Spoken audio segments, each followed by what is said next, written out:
everything all together. And also living in Los Angeles, I don't know how often you all go up there or where everybody's from, but so a lot of this information, it was funny when I was talking to Flo, I'm like, you guys maybe you guys should come up. I'm not a professional speaker. I'm better at like the doing, but come on up to LA and let's go for a little walk. I'm going to show you a little bit of what's happening. My city, unfortunately, has changed quite a bit. I grew up here, so this is like paradise. But it's important to know for any city that you ever travel to, what I'm going to offer. Hopefully this will come up. I also so I work for a private investigator. It's kind of a team of us. I'm the only one on the team that's not former law enforcement. I have my purpose. And I'm using that. Walk a little different. Yeah, exactly. See, she gets it. I'm like, walk a little different. You know, and I'm like, oh. Or you just sneak into an elevator. No, I'm just kidding. I would never do that.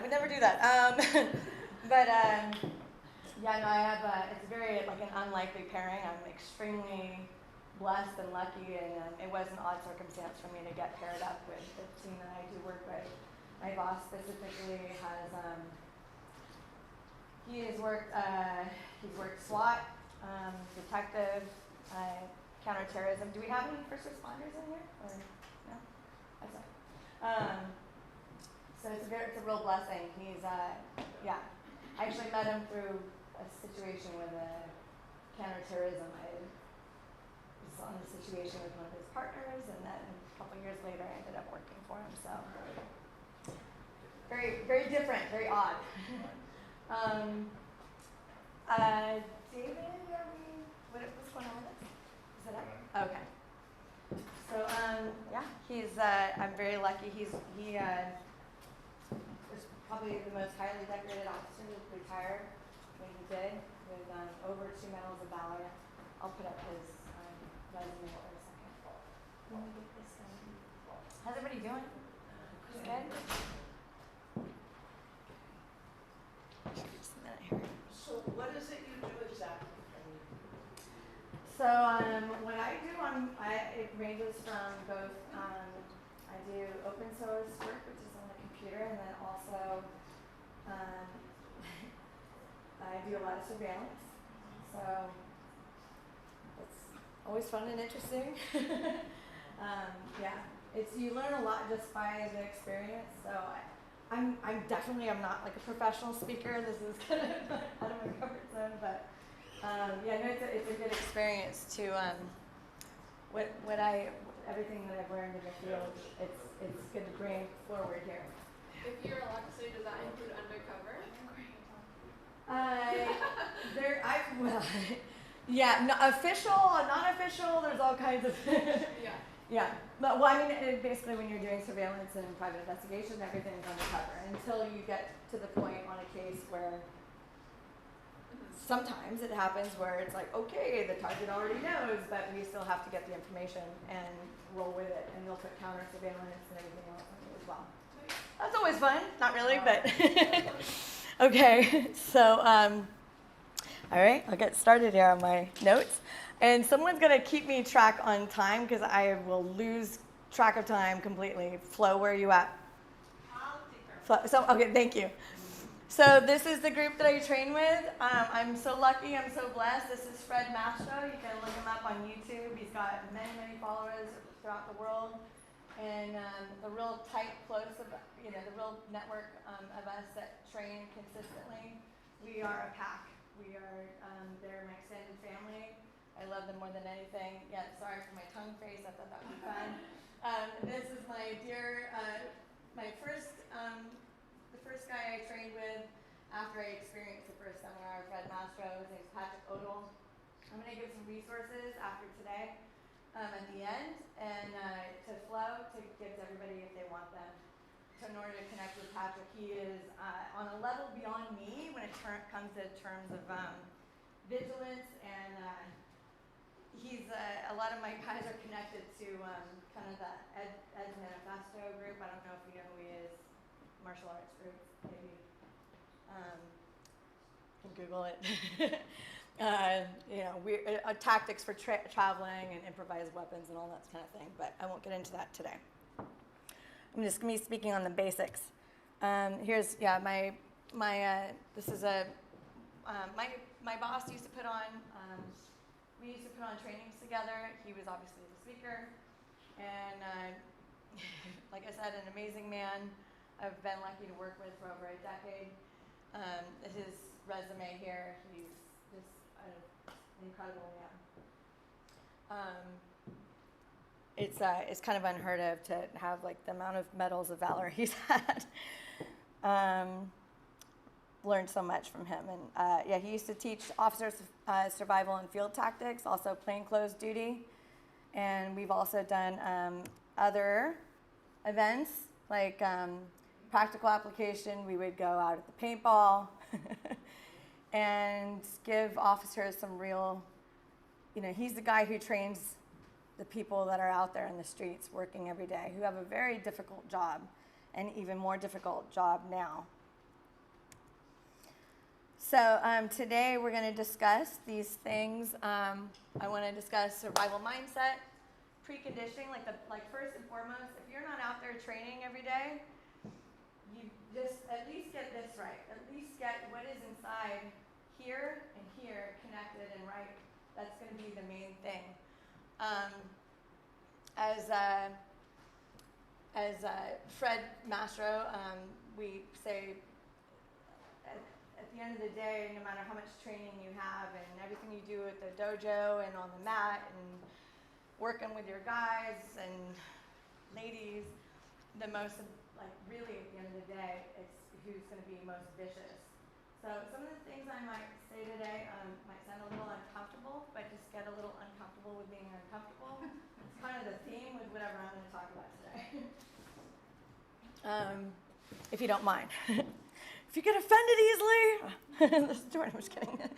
So, so situational awareness, vigilance, space, creating new habits, just creating a habit of taking a beat, being able to scan a room, kind of gather where your exits. I might repeat myself a little bit here, but so pre-attack indicators, we're going to go over rise of organized crime, definitely a situation in Los Angeles and any major city. Big deal right now.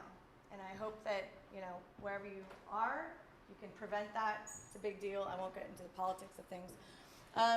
Everyday common vulnerabilities, the defunding, law enforcement agenda, and importance of self-defense law. I'm going to go over that. Stalker cases if we have time, and resources and training I will give at the end as well. Just throwing in a little bit of my artwork. I'm also an artist.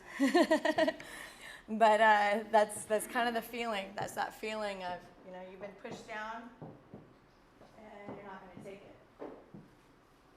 So, rise back up. So, preconditioning your mental attitude. Like I said, with Fred, who's most vicious at the end of the day, at the end of the fight? Unfortunately, where I live in the city, we have all different types of attackers and situations and incidents.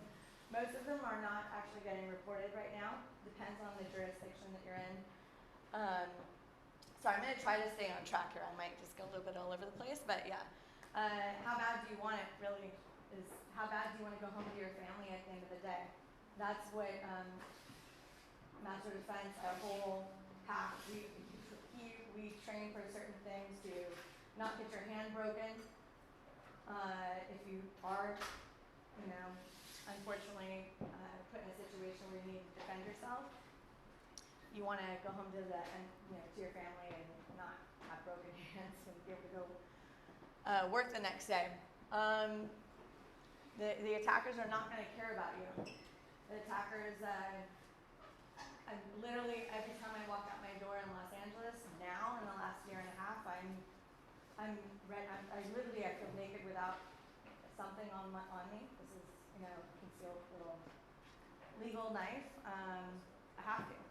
There's people that are bigger than me, stronger than me, and I do value my own life, and I do value the life of my family and my friends and also innocent bystanders around me.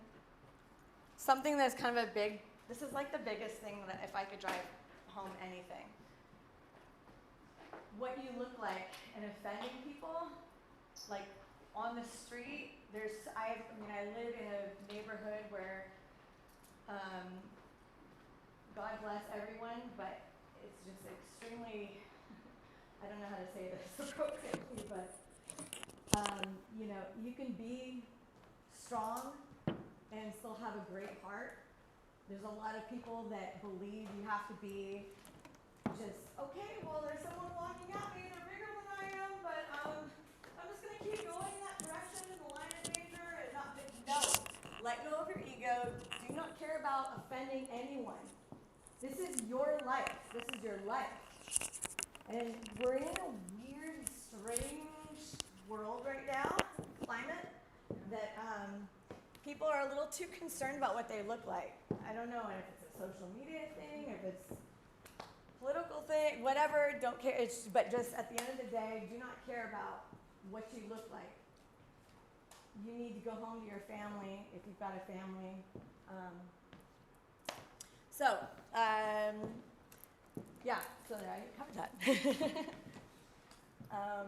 Let's see. Vigilance. Okay. So there's a distinction, a very strong distinction. So when, speaking of let going of your ego, there's going to be some things I'm going to talk about in regards to space.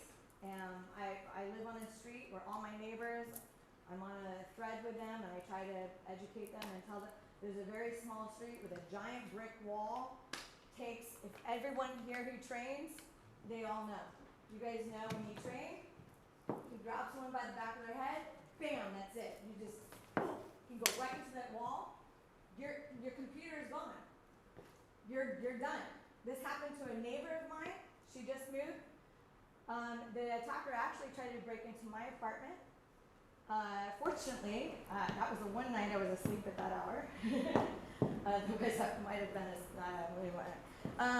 but yeah, so he left, went outside, went around to the next building, tried to get into the next building, and unfortunately, my neighbor had her back door open on the side yard. He made his way into that opening as a criminal. Criminals are looking for openings. You guys, as survivors and just citizens, need to be looking for your openings and know how to close that. Be aware of it. He made his opening. He grabbed her by the back of her hair, smashed her head on the ground. Thank goodness her daughter, her 9-year-old daughter, was not home that night. It was with her husband at another location. So anyway, there's a distinction between paranoia and vigilance. Paranoia is you're making things up, you're seeing little green men on the roof. Okay, thank you. Sorry. Seeing little green men on the roof, and vigilance is actual real life threats that you're taking into account.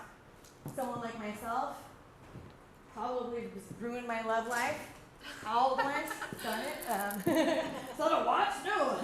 But hypervigilance, that's another thing. But you're going to see that in fight situations, your adrenaline jacks up.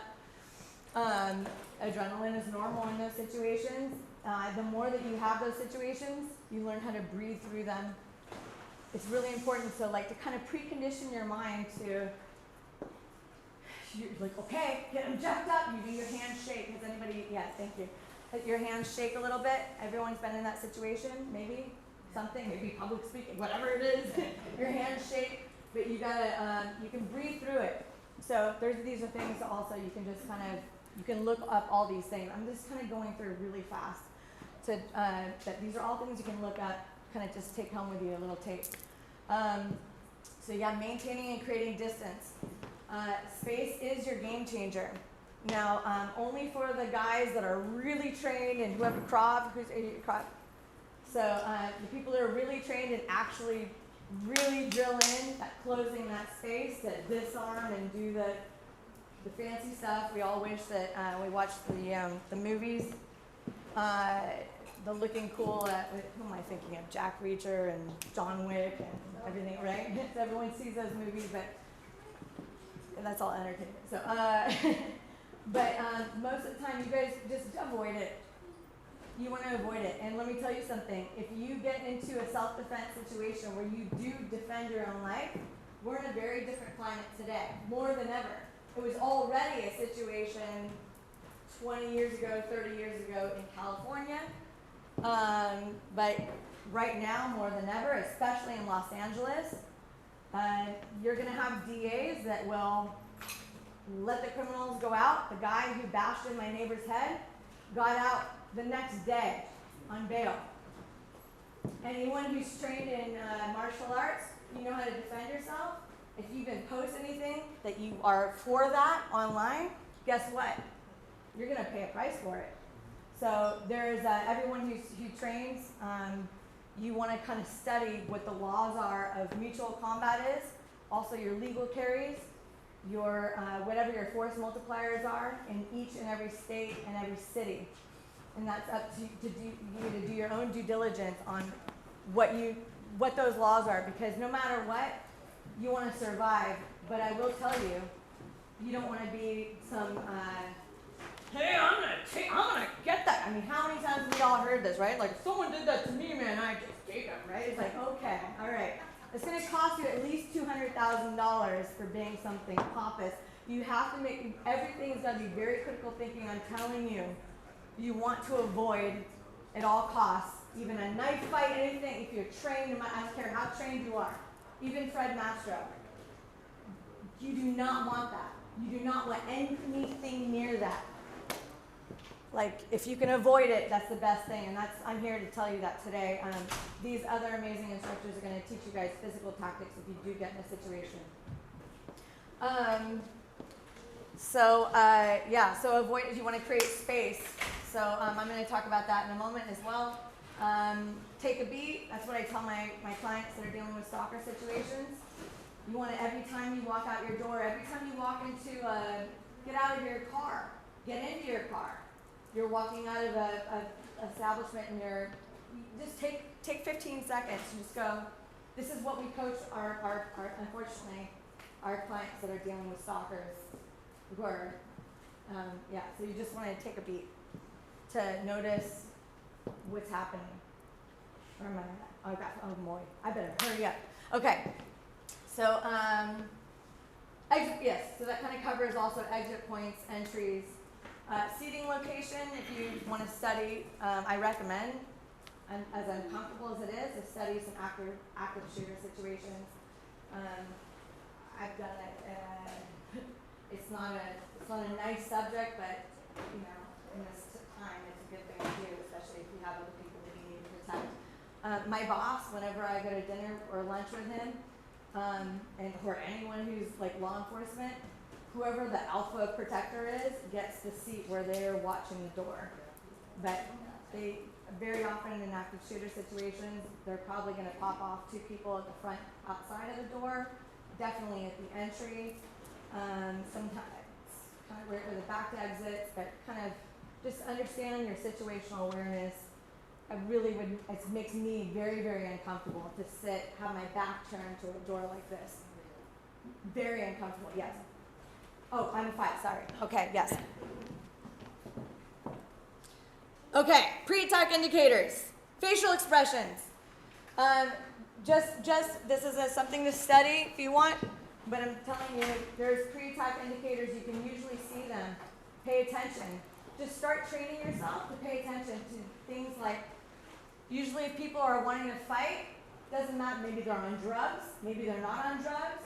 I put here, everything is contextual to the situation, but wide eyes, that's a big one. When I talk to people that have survived shooting scenarios, the gunman he'll come in with very wide eyes, tight lips, everything that this says. Tight lips, wide eyes, fists. Very often, one shooting scenario, I said, how did you know when you defended your life? How did you know what was going to happen? And he said, because the attacker, he opened and closed the door with one hand. he had, you know, did this whole, I mean, and had the wide eyes. The indicators are on the face, hand behind the back. These are all made, don't disregard that. Never disregard what your gut tells you. So yeah, fists, pockets, oh my gosh. In LA, the gangs and Antifa, all these like wannabe gangsters and everything else, and they are, and they're there. Even if they're wannabe, they're actually real gangsters. But, like their hands are in their pockets. It drives me literally nuts when I see that. It makes me very uncomfortable, and so I will cross the street. Body English, also, these instructors will probably tell you, but so like when you're chambered, if this back leg is back, that means they can come in, you know, the more that you train, the more you're going to learn how to read body English, and also on how to inflict that. Going for that's a groin shot. Groin shot, which means his head falls, and then you can come and follow up. These guys are going to teach you more about that. But you want to be looking for those things that are chambered. Thank you. Driving, yeah. So driving aggression is a big thing, especially in Los Angeles. They're really close on your bumper. I've been chased quite a few times, and where I've had to have the cops save me. And thank goodness they were there as I crossed territory to the sheriff's department jurisdiction. That's no offense to the police. We're being defended. Different kinds of attackers. So just really quickly, I'm just gonna, there's that, in where I live, we have a lot of people that are on drugs. There's a lot of mental illness because of drugs and just all kinds of sorts of reasons, but those are kind of your lone crackhead attackers, as I call them. And that's probably easier to deal with, but in terms of if you had to have a one-on-one self-defense situation. However, I really want you to know that you try to be nice. This is an unpredictable situation. Only a block away from me, a Good Samaritan, he offered to pay for, I might have to go over like I don't know, 3 minutes or something. Sorry. But 7-Eleven, right next to a block away from where I live. Good Samaritan caught a guy stealing at like 3 o'clock in the morning, and he said, listen, man, you don't have to do that. I'll pay for it. And then all of a sudden, here comes some curse words. The guy comes out, waits outside the door, waits like this. It's on you. I submitted it to a website I'm going to give you guys in the resources, which is Active Self-Protection. I submitted that surveillance video. But he waited outside with an axe, took it to his face many, many times. Thank you. Many, many times. So that surveillance video is available on Active Self-Protection, which is a YouTube channel that is a great resource if you want to start to train your mind a little bit. As hard as it is to watch, it's just a reality. So get yourself. So the rise of organized. So I have a video here. All right. So rise of organized crime. It's well funded. I'll tell you that. There's certain areas. I brought Flo up and. Territories of Los Angeles for particular reasons. You want to look for those high target areas. The biggest thing on organized crime is you've got watchers. And as I showed Flo, she saw firsthand. I was like, okay, we're going to go for a little walk. I was like, okay. See that guy? That guy? That guy? See that SUV over there? These guys are well funded. This is hitting all the major cities. I don't know what it's about. They're watching what, our apartments? They're and watching. houses? So, yes, sorry, I'm trying to look at the. I don't mean to talk so fast, but there's also like second stories. So you have businesses on the bottom, and because everything's due to COVID, there's a lot of empty spaces. Those top units, I've literally watched them communicate with the guys over there, and I studied the crime on the areas where it's just exploding. On Melrose Avenue, it used to be a very trendy street, very cool street. It's done. Do not go up there. Do not wear jewelry. You better wear closed-toed shoes. Do not bring a purse. your driver's license, I would have a P.O. box address in case your purse gets stolen. They don't have your keys and your address. It's very bad. I'm going to tell you right now. So it's not. This is a very nice neighborhood, but I'm telling you, I'm living it every day. It's not good. And whatever happens there could easily happen here at some point. But you have the watchers. The watchers are communicating. So these are like people just out of jail, people that are on drugs, whatever it is, and they're positioned at corners, and they communicate. Okay, this guy just walked by with a Rolex. He just sat down here. So they go after anyone with a Rolex. And this happens week after week after week if someone doesn't get shot. So yeah, shoes and jewelry. Don't make sure you wear closed-toed shoes in those high-risk areas, and do not wear jewelry. It's become that. This is just a few weeks ago. I know we don't really have time to play a lot. I'm not sure. Here we go. This just happened. I don't know, what was this? So 2 weeks ago. But you see the guys with the hoodies? Yeah. So they've got their driver right down the street, and it's 95 degrees that day. This is no longer the place that you know. Our cities are changing whether you like it or not. So it's like Europe. You know, you go to Rome, this is very typical. You have organized crime. This is another situation. Sorry guys, I know I've really got to hurry up here. But this was one particular situation. I do want to just talk about it really fast because there's been multiple incidents on this exact street off of Melrose. These are the side streets. So people will park on the side streets. They will ambush. So there was another situation. A guy got attacked right here. The driveway car, the getaway car pulled up right there. The victim was here. You had one attacker running at the same time as this attacker, and boom! The guy gets taken to the ground, doesn't know what hit him. They take his shoes, his watch, everything that's on him. This guy, now it's the Wild Wild West. And I'll tell you that most of these weapons are not registered, but this guy actually did defend his own life. But this car came up, it creeped up, it was creeping around. There's no shop right there. There's the back of a parking lot. There's no shop right there. So you have to ask yourself, why is this car creeping up around with two guys in it?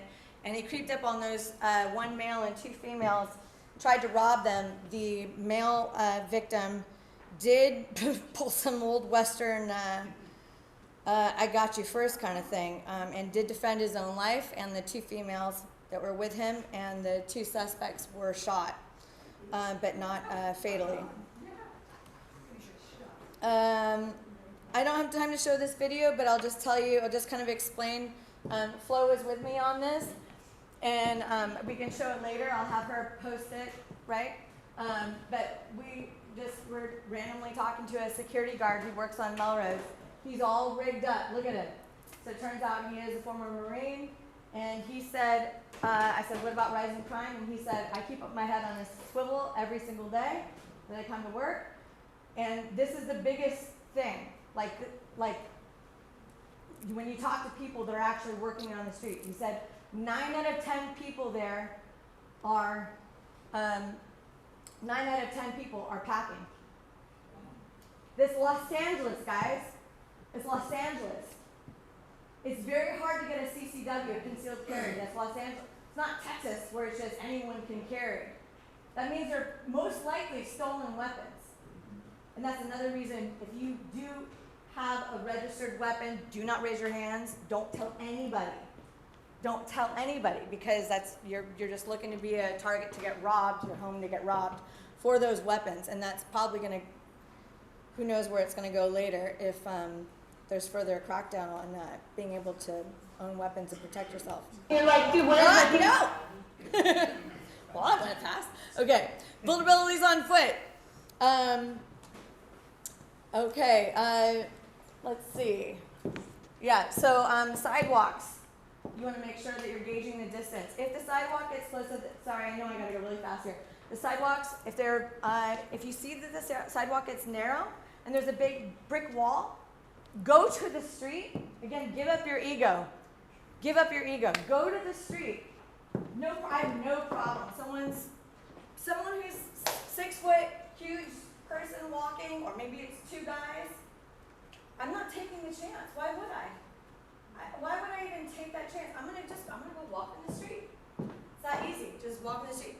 So many people, they're like, gee, I don't know, it's kind of scary, but I'm just gonna keep walking on the sidewalk. Even though it's like super thin and you're gonna be like your distance, they can take their head, they can do anything. They're bigger than you, they will take your head and smash it. They will take their fingers, rip your nose off your face. Sorry to talk like that, but that's the reality. Criminals do not care, especially if they're on drugs. That's the reality. So, yeah, walk on the street. Just do whatever it is. I love to look a little crazy when I get the chance. Obviously, I'm just kidding. Yeah, so yeah, my point in being crazy, change your position, change your gait also. Whenever I'm walking, I go for a walk by Runyon Canyon. Many times I've had people that I can see they're casing me to see if they can attack me. I change I walk, I change my whole, and I start pacing. So it's like, yeah, if I'm going out with the guys, like I'm on a date, I'm wearing heels, and I got some like alpha male with me, I'm gonna do my like Giselle walk, but, like if I can, pull over 5'10". No, but I change my gait, and I pace. I pace like I pace like a tiger. I don't care. I don't care what I look like. And guess what? They don't pick on me. I mean, unless they're high, then you've got those guys and they'll throw rocks. Like, okay, but yeah, but it helps. I'm telling you. I gotta wrap this up. So, also just real quick, senses. What do you hear when you're walking on the street? Pay attention. If you smell cigarette smoke, that tells you someone's nearby. We use this in investigation all the time. I can tell where someone is. If there's a car and you hear the engine running, anything like that, you want to use reflections in your mirrors. It's also big to do. Scan for windows of opportunity. Always the doors nearby, anything. I've had to use that in investigation scenarios, being chased, and other scenarios. Your hair is a liability. Walking on the street, your beards, if you're a man, you can take that. These are things that you can drag down. Of course, there's ways to get out of that, but you know, really, if you're trained a lot, stay away from it. Backpacks, your kids. I was just gonna say there might be some other things, but backpacks, if you're wearing it on both shoulders, you can easily take that, drag it down to the ground. So it's better if your kid is wearing it on one shoulder, and if you take the backpack, the backpack comes off, but they're not dragged to the ground. This is just a scenario that I just took this literally a couple nights ago, just to show, look at these dark areas, and the watchers are always, now it's starting all over the place. He had a watcher across the street. This guy there's always a dude right here. You can tell a lot what they're doing. People on drugs, they'll leave a lot of trash too. When you see that trash in a dark area, when you're walking in the city, get into the street. I'd rather flag down be like this in the middle of the street and look a little crazy than be a possible victim in that dark spot. Driving, carjacking, I think I'm out of time here, but I have lots to go over. I can share with you guys as well. Later. Let's see. Carjacking, just basically real quick, you want to make sure that you have enough room when you're driving. Someone's tried to carjack me before, and I was able to escape. I almost hit the car in back of me that rolled up, but they will generally try to position themselves where, so if there's a curb here, they'll come around you. This is what happened to me. They come around you and block. So you can't, and then a car pulled up behind, what are you gonna do? Always leave space. I don't care if people are honking at you from behind. Leave space to maneuver. This could be the difference between life or death. You don't want to be carjacked. You don't want to take that risk. Catching plate numbers, move your camera slow. So make sure to lock your doors every time you get in your car. In garages, make sure that parking garage gate closes down behind you. Take the time. to watch that gate close, they will follow you in. I can't tell you how many times that this has tried to happen to me. I showed Flo what that's like. Takes 15 seconds. Just do it. There's a movie that just came out. It's called Nobody, and they put the example where they put a pizza box underneath the garage door to keep it from closing all the way, and then they can kind of hijack that door. So I'm not going to be able to go over the stalker cases, but I've got resources for you guys, including where to train master defense system. Patrick Odell does private courses, 10 persons of more. He is the best person to start off with. Grizzly Medical, first aid course. I highly recommend everyone doing a first aid course.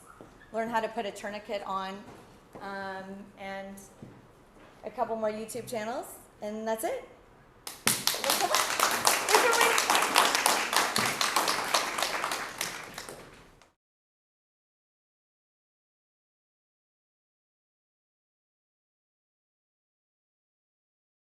Us on how to be more vigilant and be more aware of our surroundings.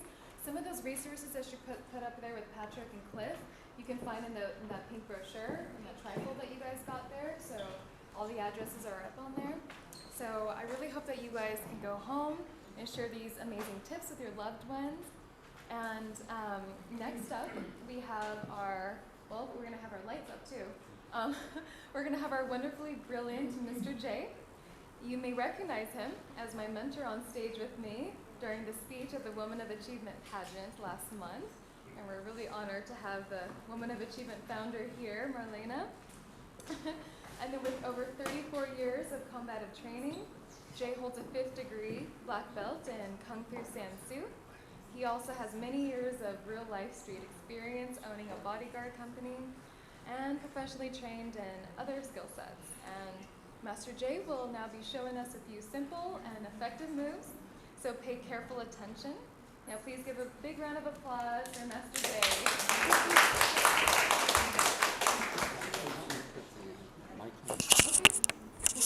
Hello. I'm going to put this on for the internet audience, right?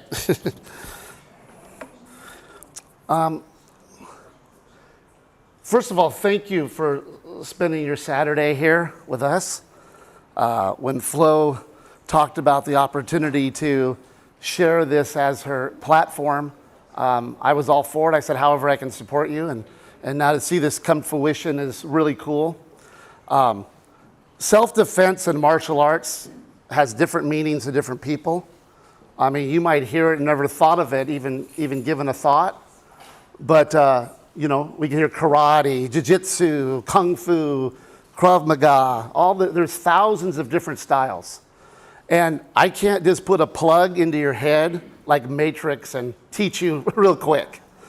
And I realized that a long time ago. I mean, there's arts where you slap yourself before you hit your target. There's thousands of things out there. And like a lot of kids, when I was 5, 6 years old, my memories of martial arts were Kung Fu theater, right? And Bruce Lee. And I'm like, I want to be lethal. So at 7 years old, I talked my grandma into getting me into karate class at the YMCA. And that was my first journey at 7 years old at karate. And when I started, I brought my little white gi and had my little white belt. And the master, I guess the sensei, tied my belt. And we all got in a line, a bunch of girls and boys, 7 years old, parents and grandparents. My grandfather's sister had come in from Nebraska, so she was in the audience. This was my first day. And we started with calisthenics. And I'm like, this is what the hell? Right? I want to learn how to be Bruce Lee. I don't want to learn jumping jacks and running around. And then we lined up, and they put a chair here like this. And the chair was like this, and we're little guys, and we're kicking over it, right? Kicking over the chair. Well, it was my turn, and I got up there, and I can remember this like it was yesterday. My pants fell down. So I automatically started to take a beeline to my grandmother, and the sensei yelled at me like a drill sergeant I've never ever heard before in my life, or ever have heard since. Get back in line, pants down to the floor. That happened 6 more times in the class. He would not let my grandma tie it, and that was the beginning, the end of my martial arts training as a kid. I was humiliated and in front of everybody, and I didn't pick it up until, we'll just say, in my 20s, where I learned combative training. And then in my 30s, I met the Grand Master of Kung Fu Sansu, Bill Lassiter, and was his personal student for 20-something plus years, where I got my 5th degree. And that was my last master. I've now trained with other masters and so on and so forth. But I tell the story because, again, it means everything different. But 34 years of training, I can't teach that. Ed can't. We can't teach that in one day, and nor do I expect it. And I can tell you, with the prior speaker, Mindy, I've been on the other end of her training, and let me tell you, you don't want to be. So the guy that broke in, he's lucky you weren't up, because he probably would have been in the morgue, guaranteed. She's no joke. So not only good information, but she's a serious operator. Now, I've had everything from talk downs to guns pulled to life or death, where obviously I'm still here, right? So we won't get into that into this conversation. I've been cut 5 times. It's a very real threat. People do crazy stuff out there. And again, I can't plug your head into it, but I can teach you some basics to remember. And I came up, when my kids were small, I came up with an idea called 10. And it's an acronym for throat, ears, and eyes. We'll do the E with square. And then nose.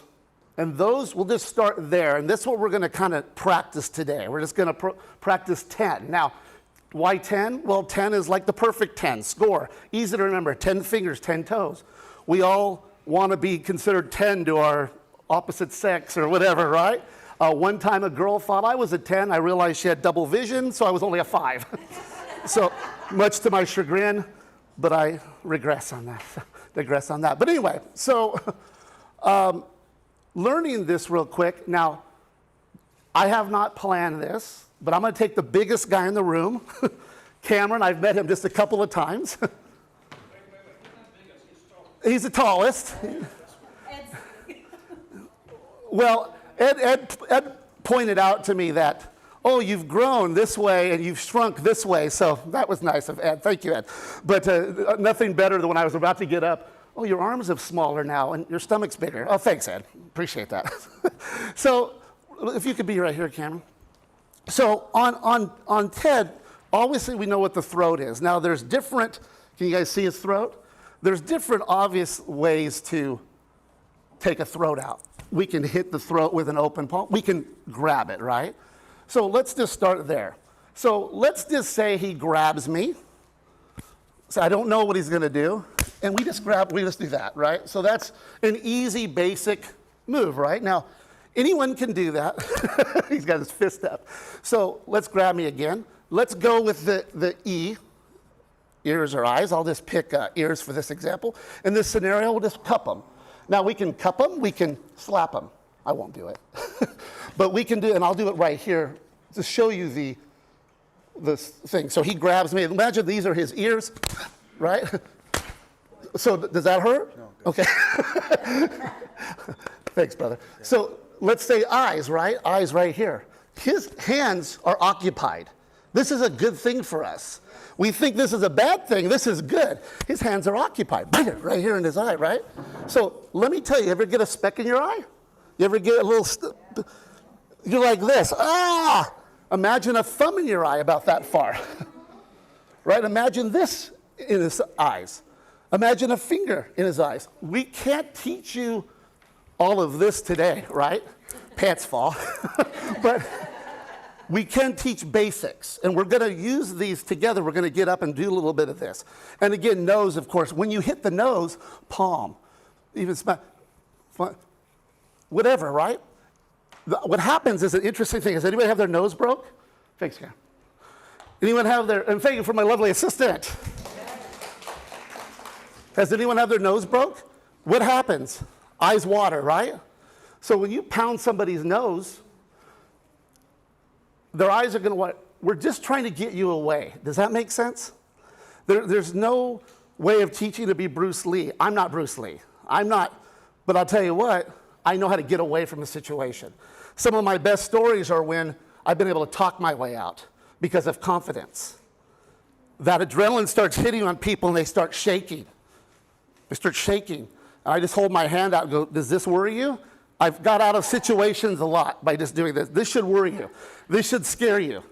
Because my hands aren't shaking. I've learned to control that. But again, it has to be quick. What Minnie's talking about, these are bad guys, bad people that want to do bad things. And we need to be able to use our tools. Our greatest gift is ourselves, right? We've got to protect that. We've got to be able to go home at night to our families. And we got to use those things. Like that guy's a big guy, but his throat's not big. His ears pop just like anybody else's ears. His nose bleeds and breaks. His eyes poke out. We won't get into the graphics, but I've seen all of those in action, and they all work. I can assure you. And we'll just leave it at that. So what I want to do, if you guys could, let's get up and let's do some exercise real quick. No calisthenics. We're going to do some drills. And again, the game was 10. And what we do is, could you get a partner? Let's get a partner. I have a question. Yeah. So my understanding of the throat is striking the throat, it's fatal. Like you crush the trachea. That's right. And then they're done, That's right. Yeah. Yeah. Yeah. And I'll bring that up. Yeah. So So she brought up a good point. Oh, you need something, Mindy? Great job, by the way. I have a friend, so last night I got a friend that's in the hospital. She's dying. I literally have to get up there to her kids. So I don't want to leave, but if I do, I'm going to try to stay. No, it's good seeing you. All right, so let's grab a training partner.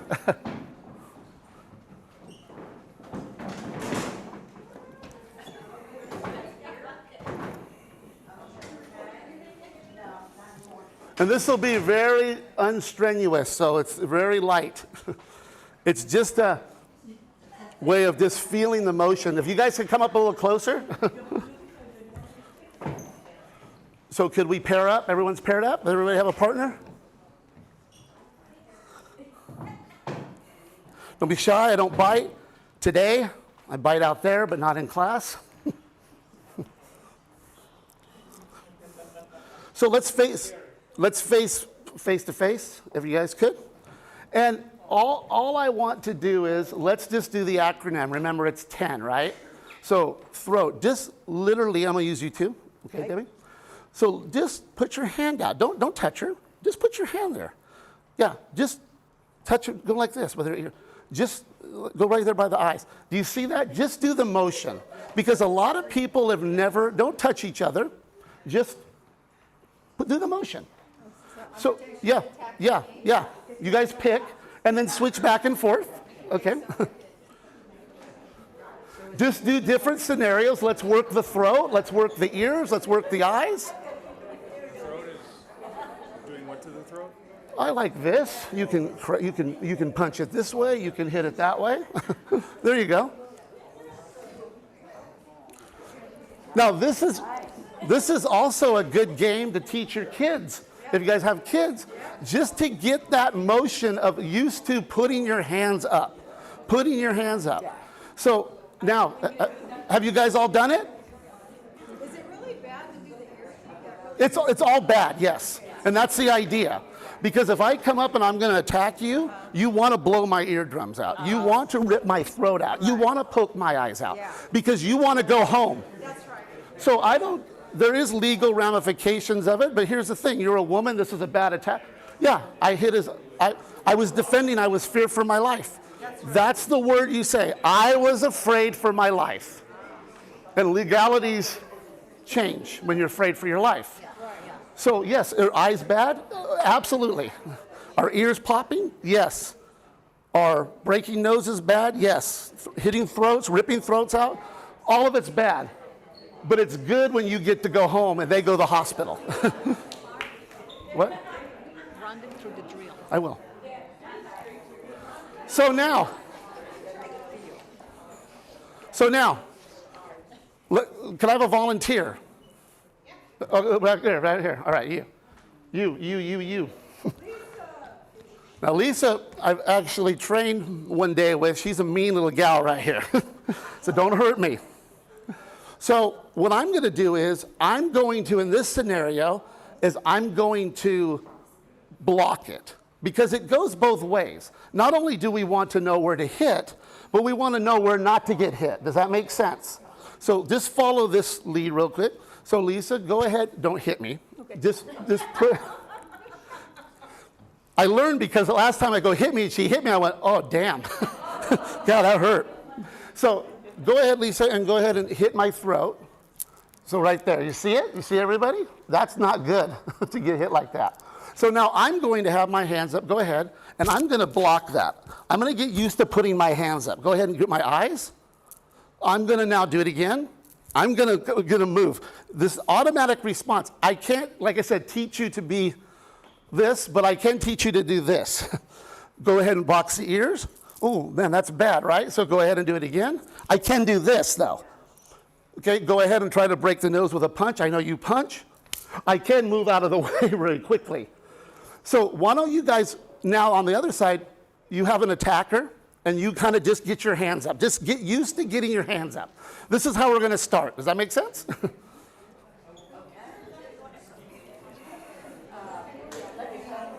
All right, let's go. Yeah, there you go. That's perfect. That's perfect. Excellent. I like it. Because you know what? All joking aside, whatever works. Yeah, so yeah, that's good. You have 6 minutes. I'm good. All right, let's do it. Good. Like this. Good. But we're not clear. I'm not clear. So what I want you to do is I want you to block it. So he's going to attack you, and you get that hand out of the way. Get your hand up to protect your throat. Yeah, you protect yourself. Open hands. Okay. Yeah, go ahead. Okay. Yeah, there you go. See, so look, now the target isn't right there. So I'm attacking you. You do what? You put your hand. There you go. See, I'm going for your eyes. You put your hand. I'm going for your ears. I'm just trying to get you to learn a little bit of motor. So great. Yeah. There you go. Very good. Okay, tough. There you go. There you go. Yeah, excellent. Okay, I'm good. Okay, let's hear it. Let's see it. There you go. Yeah, see, that avoid. Now you hit him in the throat. Avoid it. Avoid. There you go. Good. Grab his eye. Go rip his eyes out. Protect those eyes. There you go. All right, Lisa. Let's see it. She's gonna go for your throat, Lisa. Block it. There you go. Good. Slower. There you go. I want to just get the response of getting your eyes. So if I'm going to come here and I'm grabbing for her throat, she's going to get up. If I'm grabbing for her eyes, she's going to. If I'm going to go, look. So that's that automatic response. It's not going to do anything but maybe save you from getting hurt at this point. We'll build onto it. All right, how are you two doing over here? Don't look away.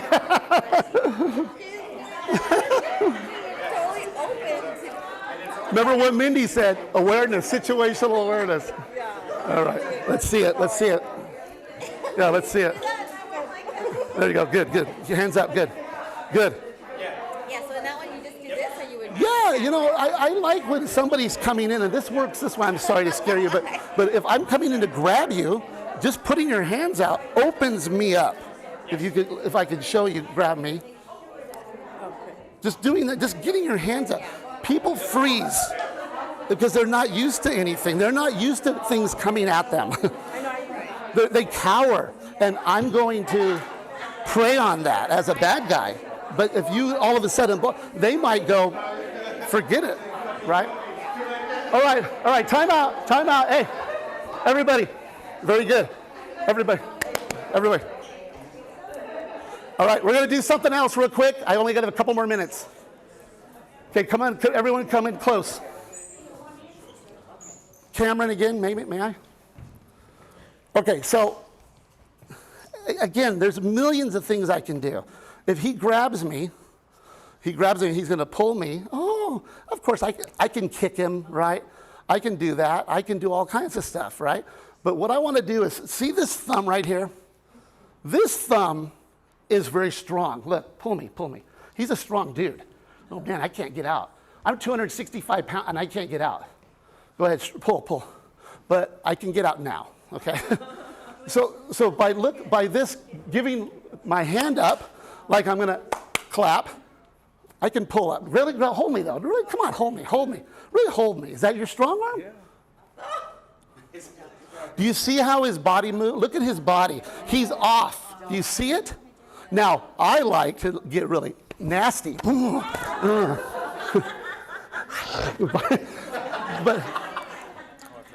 yeah, I know. That's why I stopped. So here, and again, I could push him off. Bite him, right? But we're not getting into that. So all I want you guys to do is this and pull and hit. Very simple. And this is my weak arm, right? So do my strong arm, right? Here, pull and hit. Because remember, we're trying to get away. And get the hell out, right? So this, break, this. Does that make sense? Do you yell when you do it too? Here's the thing. I do. And it scares the shit out of people. And it attracts attention. So I do yell unless I'm doing something in a dark operation, then I'm quiet like a ninja. But that's back in the day. I'm a young guy now. I'm an old guy now. But when I was younger, we're quiet, right, Ed? But yeah, on the streets, I want to yell. This guy grabs me. He grabs me. Ah! Ah! This is bad for him, right? Again, his groin is open. Because now people with video, you want that. You want people. Don't expect they're going to help you, though. They may not help you. They might just be. But what it does is at least maybe gives him a different idea. Does that make sense? So again, I can't teach you how to take everyone out, but I can teach you this. Hands, palm up, not this way, not that way, not this way. Palm up, out, punch, go. Let's just practice real quick, if you guys can, and I'll go around. Okay, real quick. I'm almost done. All right, let me see it. Grab him. Palm up. Yeah, there you go. Now, I want you now to backhand him. There you go. That's good. Yeah, just do it. And use some of those moves, the eye gouges. Now that our hands are free, use some of those moves. Yeah. Let me see it, ladies. Come on. Grab the wrist. There you go. Good. Look at that. See that? Now look at this. I'm grabbing you. Come here. You do that. Oh shit. She's loose. That gives me. Oh. Maybe she's some ancient.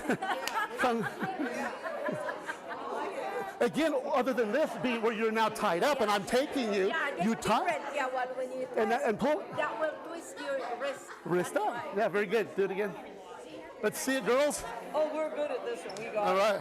We got What we Yeah. noticed, it has to be the same arm. Yeah, there you go. There you go. Yeah, same arm. But it doesn't. There it is. Look at that. But it doesn't have to be. It doesn't have to be. It could be a cross. If we did it like that, it doesn't work. See, so this is for a grab. See, and this, can I show you something? So let's do a cross grab on me. So she's cross grab, right? The thumb's still weak. Look, watch. Oh, it's even easier. So let me show you. I'm gonna hold you really tight. Go ahead. I'm holding her tight. Am I not? I'm holding you tight, right? Go. Oh yeah, both of them. All right. All right, guys. Hey, guys, class. There you go. I like that. Again, we have a lot of instructors here. Thank you for training with me. I appreciate it. And we're going to have Flo come up and introduce the next one. I salute all of you guys for coming out and being great warriors today. Thank you.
more kicks.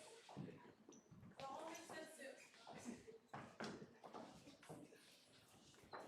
And relax. Shake it off. Good. From here, we're jumping in place.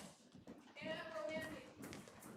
All right. So when we land, naturally our feet land hip width apart. So if your feet aren't hip width apart, try it again. We're jumping in place and we land. Feet are naturally hip width apart. And here with our hands up, this is called half ready stance. So when we move, we're stepping wide and then we slide. We step wide and then we slide. We're never crossing our feet. And this is different than being in a fighting stance, the staggered stance, because this half ready stance, we are half ready, but it doesn't look like we're trying to get in a fight. It doesn't look like we're trying to escalate the situation. This half ready stance is diffusing. It looks like we're trying to diffuse the situation when really you didn't notice my weight has shifted. You didn't notice my weight has shifted forward to my ball of foot. My hands are up, covering my face and my eyes. My thumbs are tucked, glued to the sides of my fingers. And from here, I'm ready to move in. We always want to prepare for worst case scenario, and that means defend and counterattack at the same time as much as possible. And always prepare for worst case scenario. That means when we train, we always need to make sure we make our escape. Always looking at exits in the room. At least legally in the US, there has to be legally more than one exit in every single room, so always be aware of that. So from here, let's stretch out our wrists, fingertips together, making sure your fingers go beyond your wrist. Good. And now, feet side by side, we're rotating. Let your arms swing. Super awkward, just hit someone next to you, that's okay. And as we rotate, we're reaching forward. So notice, as I'm rotating my hip, my shoulder, we're reaching forward. We're able to reach even farther when we rotate. So keep moving, just watch. Here is me without rotation. When I rotate, I can reach at least half a foot farther. And that's how a smaller person can defend a bigger person. By the element of technique and surprise. So from here, we'll shake it out again. We're half ready stance, we're walking through the room. Step and slide, crowd training. So make eye contact, be aware of hair color, and just keep on moving. Step and slide, feet stay side by side. Feet stay hip width apart. Be aware of eye color, hair color.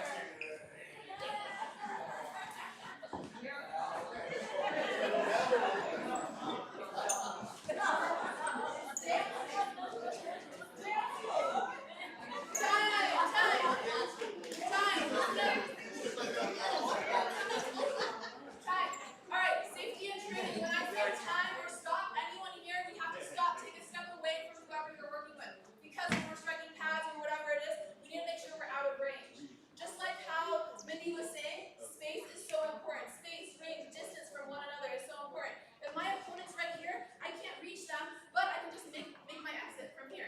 But if they're closer, you're my opponent. Boom. And then making your escape. You have to figure out the range. Everyone has different lengths of limbs, so you have to figure out your own depth perception with your own limb, and that takes some training. From here, we're going to use our long-range weapons. But again, the point of our half-ready stance is to look like we're diffusing every situation. Look like we're diffusing. Your weight has just barely 10% shifted forward to your ball of foot, but your feet are still flat. From here, elbows lightly bent, thumbs glued to the sides. The reason we have our thumbs glued is because worst case scenario, you're messing with someone who knows what they're doing, who knows MMA. If they see your thumb out, they're going to jam your thumb right there. So, thumb glued. Okay, so from here, it's a little bit awkward. It's weird to have our hands up like that, but there's different zones of safety. Green, yellow, orange, red. Green zone is when you can chill out, when you can go to sleep, when you're not concerned that anyone is going to hurt you. That's probably only at your house. Have some gratitude, understand your privilege. Maybe some people don't have that privilege of being safe in their home. So that's when you can, zone out. You don't have to be aware of anything. Yellow zone, unfortunately, anywhere in public, libraries, schools, anywhere, whether it's just you in a park or 100 people, you are always being aware. Yes, you can text, yes, you can have the headphones in or whatever, but you're always looking up. I like to say every 90 seconds, always noticing eye color, hair color, because that's the hardest thing to change. From here, orange zone, so green zone at your home, maybe. Yellow zone, anywhere in public.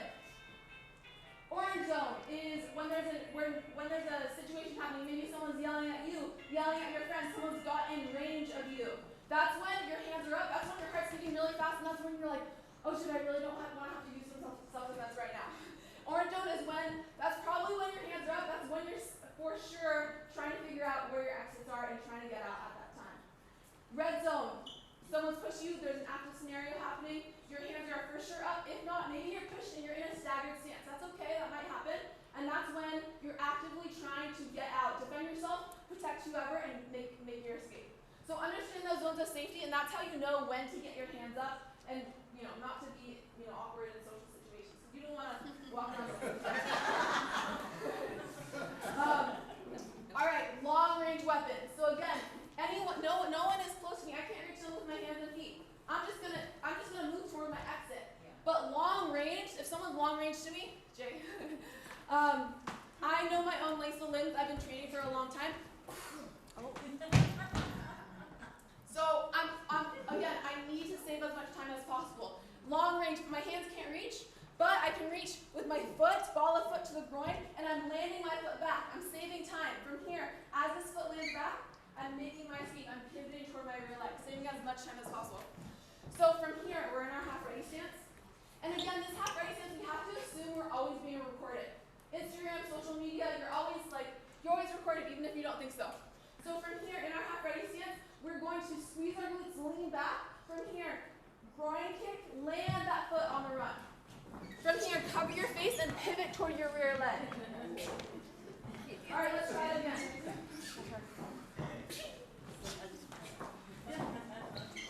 So we need to create space. Really, we can't be running or escaping until we create enough space. This kick is going in between the legs. Wherever it hits, it will hurt. So either that's the groin, low abdomen, okay, or even wherever it will hurt, you make your escape right then and there.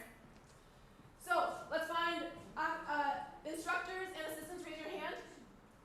So you instructors and assistants grab pads on either side of the room, and everyone else find a group of 3 separate from the instructors. Group of 3. Meet them. Say hi. Meet someone new. So assistants, join a group.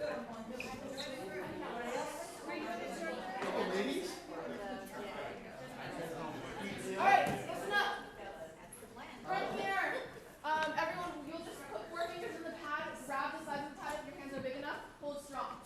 So when we holding low, lower than your hips. We're holding strong for pace. This is for power, that's why we have pads. So from here, everyone, all the defenders, everyone who's training right now, you're in your half ready stance.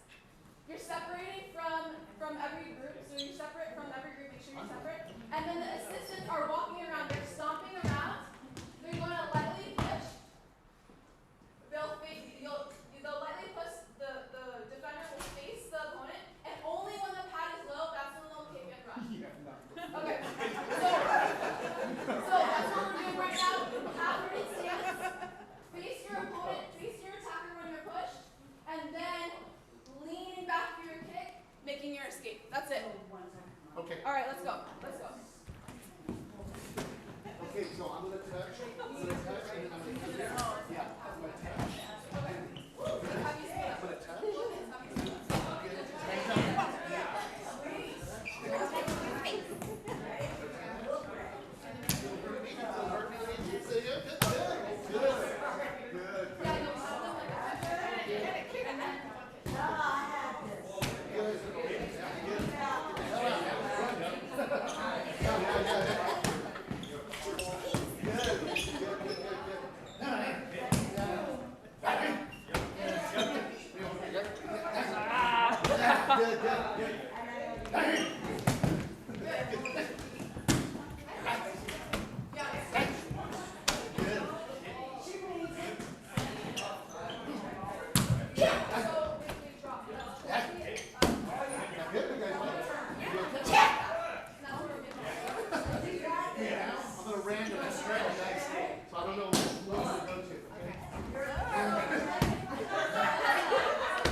then make your escape toward that exit.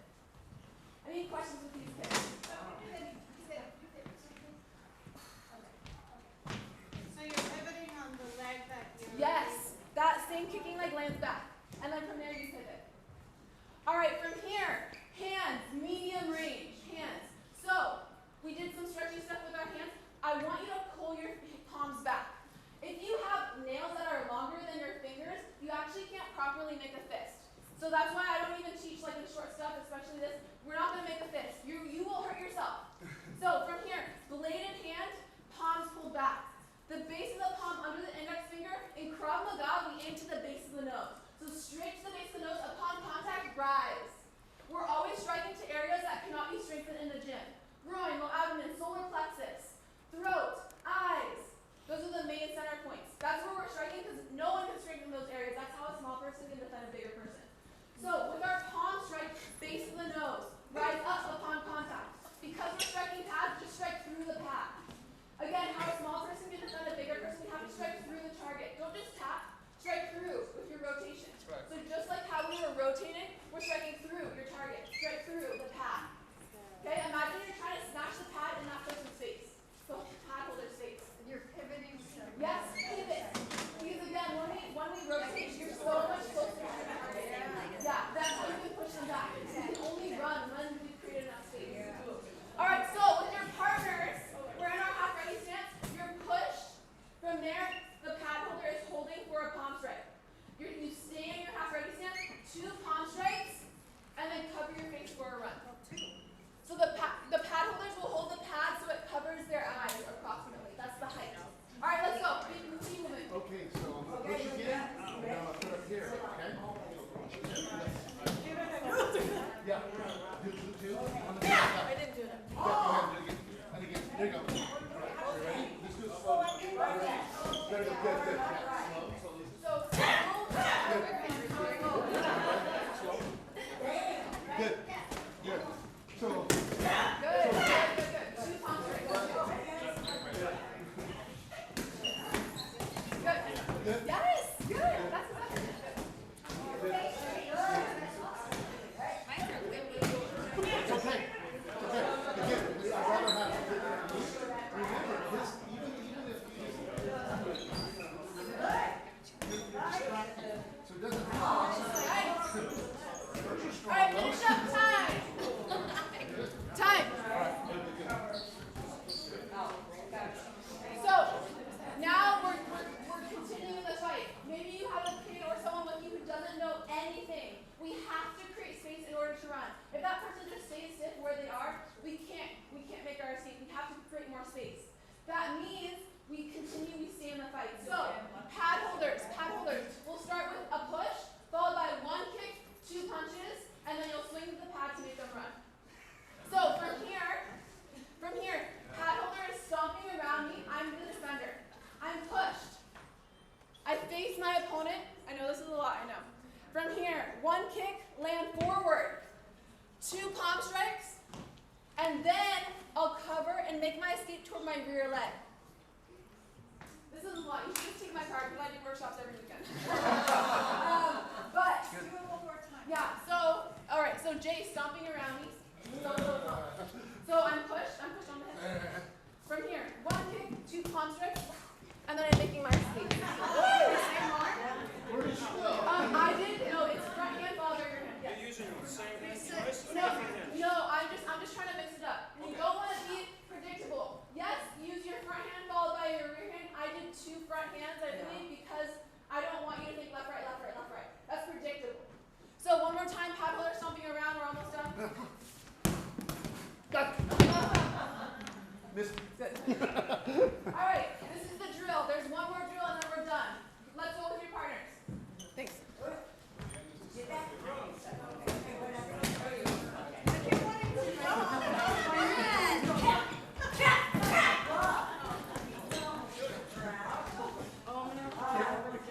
Yeah, get away.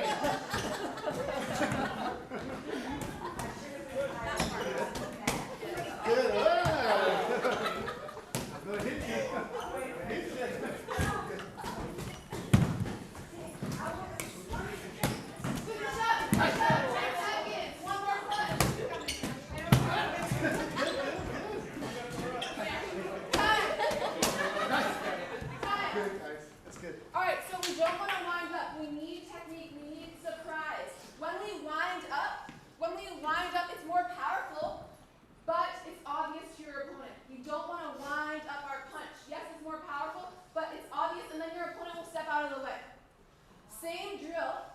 All right, well, first of all, freeze response. No one is immune to freeze response. No one. But we freeze because our central nervous system responds to a crazy-ass stimulus, and we don't know how to fight, and we don't know, fight.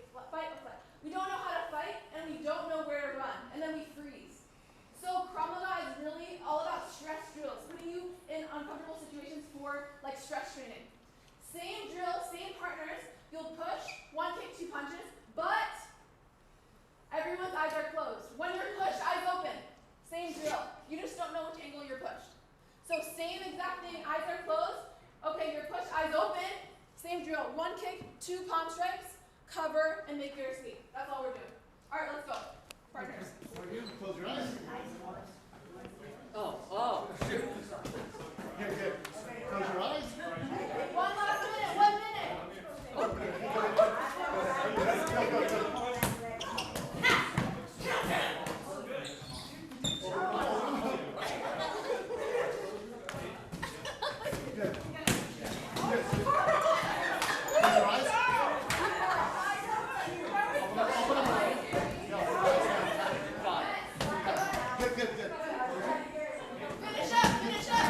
Finish up. Last one, finish up.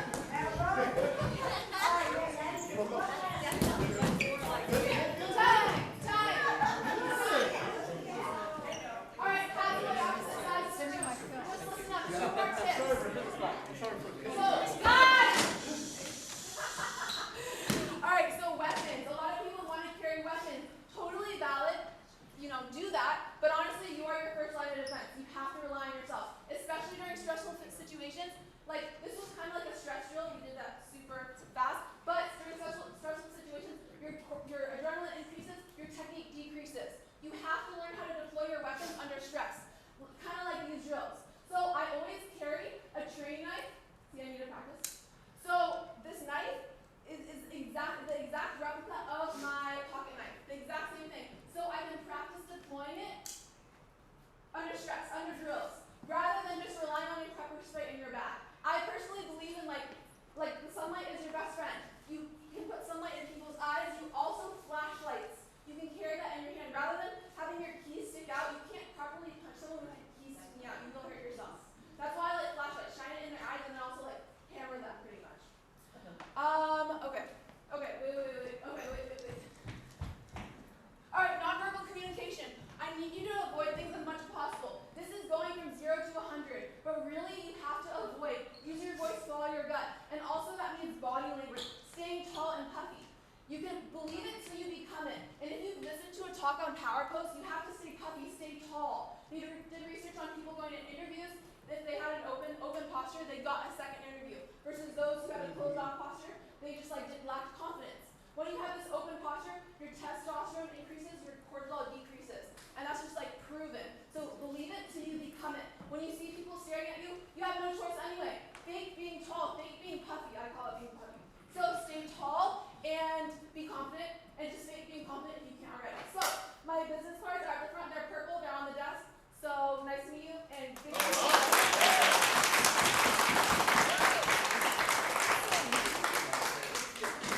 How amazing was Ariel? Thank you. Ariel. Those drills are so great for situational awareness, and I know I need to practice some more to prevent freeze response. Thank you.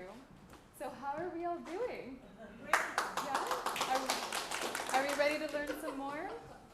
So next up we have Debbie Love, the vibrant master Debbie Love. How about a drink? Yes, Can you drink break real fast? Sure. Yeah. so there is water, Water, so there is yeah. markers if you want to put your name on the water. Bathroom.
share their expertise and passions. So please give a big round of applause for Master Debbie Love. Hi, so my specialty is women's self-defense. I got into martial arts just to learn self-defense. And it's because years ago, back in 1988 in Atlanta where I live, my cousin leading a networking group ran out of gas on her way home and ended up being brutally raped and murdered. And this had a tremendous effect on me. Me and her were the exact same size, the exact same body type, thinking we were athletic and could outrun anybody, or, well, I've learned you can't outfight some people. However, young and stupid, but she was 27 at the time. But that changed my life. I started going to self-defense classes and learning nothing. So I decided to go get in from the ground up. And that was over 20 years ago. So just so you ladies know, there's no bad time to start. I was 45 when I started. I'm 65 now. I hate having to admit that. But I'm in probably the best shape of my life, except for a little hip issue, but we won't. But what I've learned is the practical stuff that goes with women. Because all sexual assault is close in, your elbows are your perfect weapon. In fact, the way I think about it is we're not very powerful out here. Once you get past, like, here, we have no power. If you wanted to hold something, your purse, a camera, whatever it is, out here, how long could you hold it? However, if you bring it in, you can hold it for a very long time. So this is where we're powerful, and it's kind of like a T-Rex, the way I look at it, and that's about how far your elbows go, right? I mean, as far as being a weapon. You can use your elbows in all different directions. Somebody grabbed you from behind, you did this.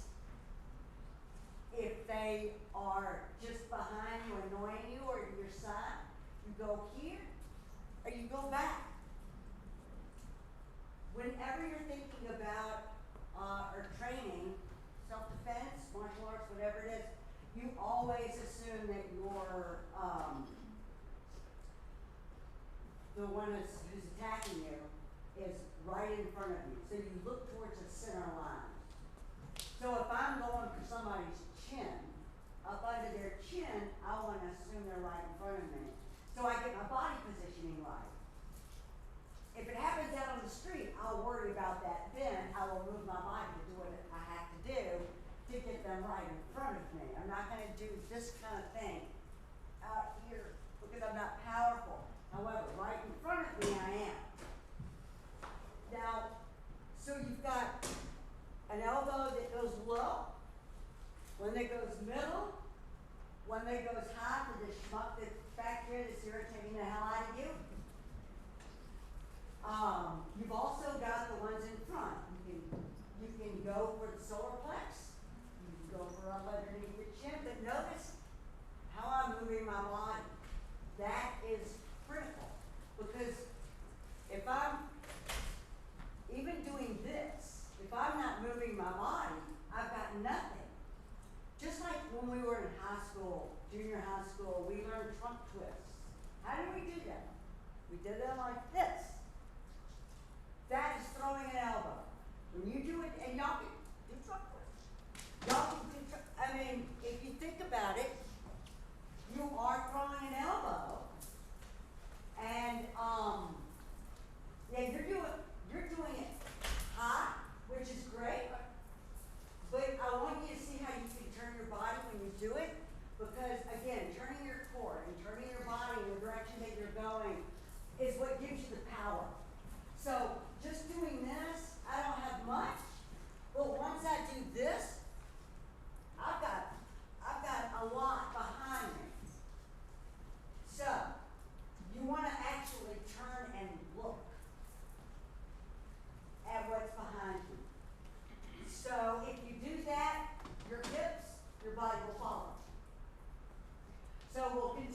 1, 2, 3. You've got solar flex you can go into. You've got up underneath the chin. Then you have across the face, which is extremely powerful. But even better is, let's say you miss, you barely tap them. You've got going back. So you're all wound up here, and then take that back. Oh my God. Yes! Feels good, doesn't it? Just to know that you're good. I mean, I could even, you know, I could even, maybe even not, JF, You can do it. but I could try. But it's hugely important. A, your foundation, your grounding. When I'm doing those towards the front, I'm stepping into it. Vision? Yeah, I thought you did that the first time, I don't know. But, so you've got those elbows. But my favorite, I gotta admit, my favorite is the final one, and that's going downwards. So, let's say another one of my techniques worked, and I've gotten their groin, and what does the guy do? This. The last one is this, and it's going right on the back of the neck. Yes. So, but the thing is you've got to remain balanced. I want my feet to be grounded, and I don't want to bend my back too much. Because if I do, he could grab my arm and pull me down. But if I'm up and I'm solid, if he grabs, I can probably still stay on my feet. So I simply want to step in and be completely, I want the same weight on both feet. Equal weight, 50-50. That's what's important. And all this stuff, I gear everything towards women. Everything I do is geared towards women. So that's why I talk about the groin and all that stuff a lot. Like, for instance, I only teach one punch. But that punch is a tricky one. Actually, it's tricky when it comes to the guy. It's really mean and sinister, so I only do it if you needed to. But that one punch came out of when I was watching the hearings of Dr. Ford, Kavanaugh, the whole thing. That's where I got the idea. And there was one dude in that situation that was blocking the door where she couldn't get out.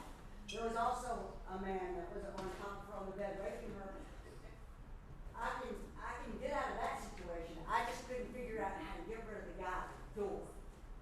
So what I came up with was a way to get to him quickly in one move. So let's say you're him, okay? So if I wanted to get to her, all I'm going to do is make a little space by taking a step and then taking a knee. And go right, whoops! That must have been really powerful. But that was the only thing I could figure out. And when I'm in the dojo with the men that I train with, I get them every time. It's not something that I should do because it's just cheating. But that's what I teach girls to do. I teach girls to cheat. Because sexual assault isn't fair. It's cheating. So that's what I teach women to do. I teach women to cheat.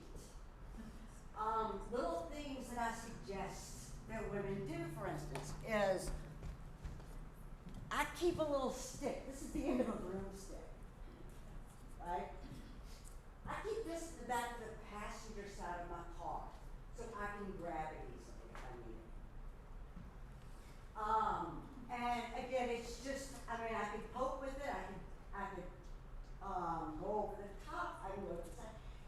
Any way that you can swing a racket, you can swing a stick. Except also with a stick, you can do this, and then you can use both sides of it. You want to use this side, fine. You want to use this side, fine. So I like having something that you can grab. and almost all cars have a little pocket in the back seat, right? I mean, the front seat. I also have, sometimes when I walk, when I hike, I will carry these things. These are like the wooden form of taker. So, but they stay in my hands, they feel good in your hands. And again, they're not that sharp. It's a little, it is a little pokey. But again, this is something that you can strike in any direction. And you can take these on airplanes because they are solid wood. Yeah, so I feel better sometimes if I'm hiking, just having something in my hands. And again, y'all can like check them out because they really feel great in your hand. You just put your middle finger, yeah, just like that. Another thing that I think is a great idea, and these are just ideas, I'm just throwing stuff out that other people have not covered.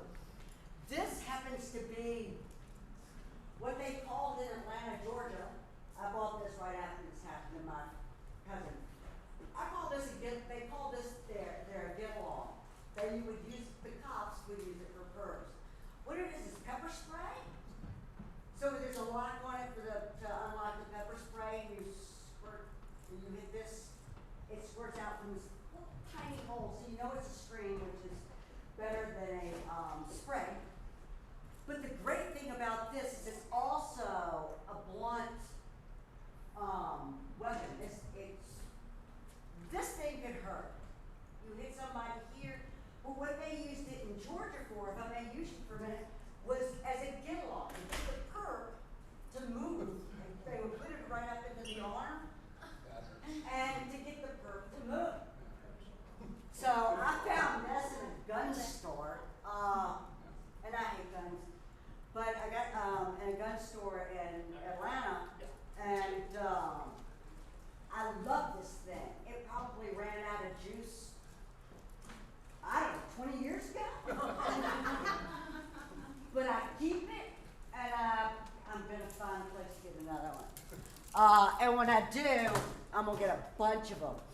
But if you're walking around, even a pen can serve as a weapon. Your phone can serve as a weapon. Somebody got a phone in their hand? Perfect. So if she were to grab me, I mean, if I had only my phone, I would just smash her hand. Well, I wouldn't go for the throat with this. However, with other stuff, I would. With a pen, perhaps. With a pen, perhaps. But a pen's a great weapon. A pen's just like the taker that's circling around. Thank you. And don't lose them. I will find you. I will hunt you down. But, so, this, even a pen is a terrific weapon. Somebody grabs you, can you imagine? That would hurt. That would hurt. Another thing that I think is a good idea for women, especially anybody like a real estate agent, somebody who would put somebody in their car that they don't know, or even somebody who dates, who would talk to me before you go out on a date and get in a car with somebody, but you don't get in a car with somebody you don't know very, very well. I mean, even a second cousin you don't know well, no, unless you have one of these. So this is a stun gun, and they're made for women. They have some bling, and I'm only doing this out to give you options. It's a flashlight, as people have indicated, is very, very important. But oh my God, is that cute? It's like a little teddy bear. But I'm gonna do this so y'all be ready. But the noise, and it might freak out your pup. But the noise, whoa, didn't charge this one. There's another one in my bag. This is embarrassing. Okay, but this thing normally, when it is charged, sounds like an AK-47. It's not quite as loud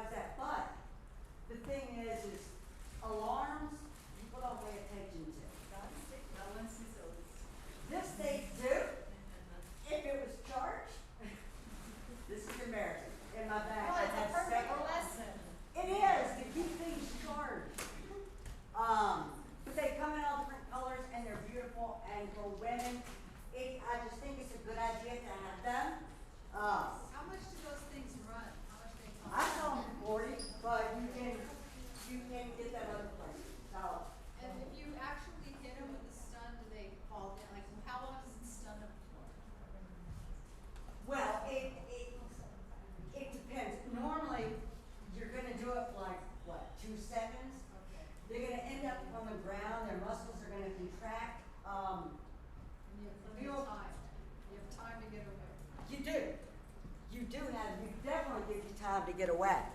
So anyway, those are just a few of the things that I suggest that people carry. Now, there's a lot of things that, okay, this is good. So there's other little things that you can do if somebody is in close. Let's say somebody is. Can I borrow you? No, you're perfect because you're huge. Let's say, we're not doing that one that. Oh. Nah. Please, excuse me? Do you need a mask? No. We're tough. So what I want him to, it's just a rape scenario, but there's a way that my suggestion, now I'm with other martial artists, they might disagree, but a way to where you've got a lot of strength that you don't realize. Come on, baby. So if he has got me, and it's a rape situation, so he's well in motion. His face is close to mine. If I put my hands this way, and I'll show you just a bit, I have the strength to push him at least so that I can maneuver him and get off, and him get off. Now, hopefully, if anybody attacks you, it won't be that big. Gosh, I mean, it's solid. But it's not anybody I can't handle. It's not as he's not as well trained.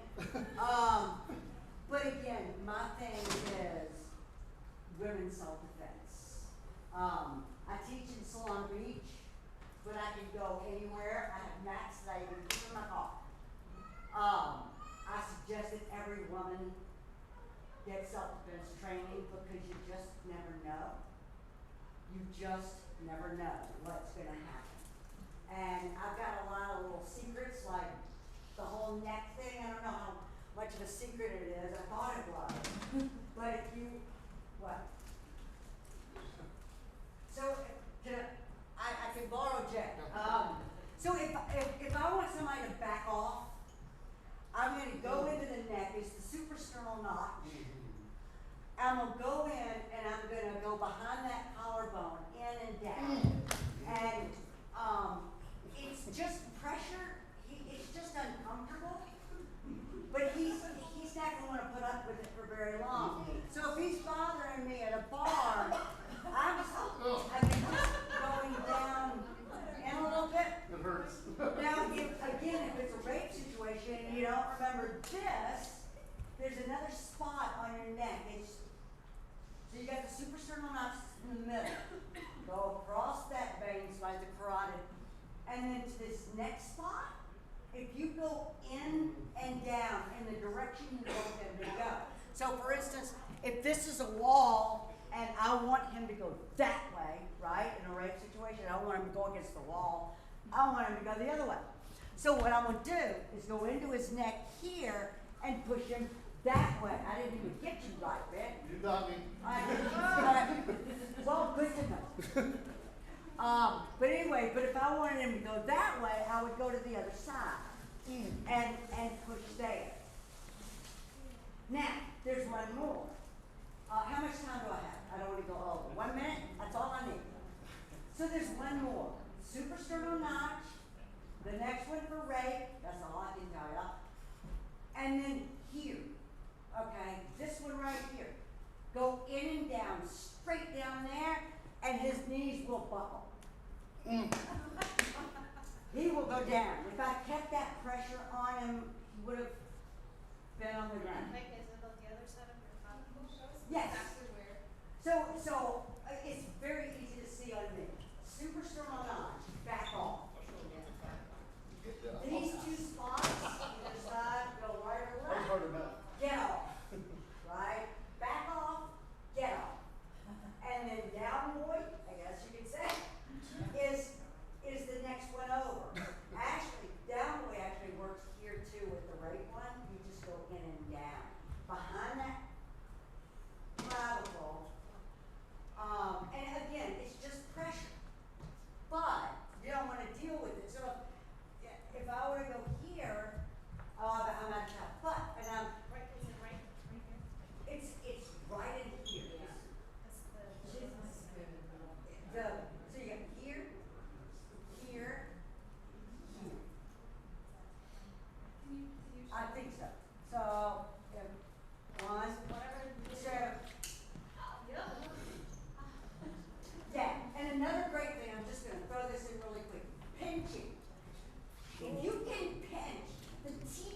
thing, okay?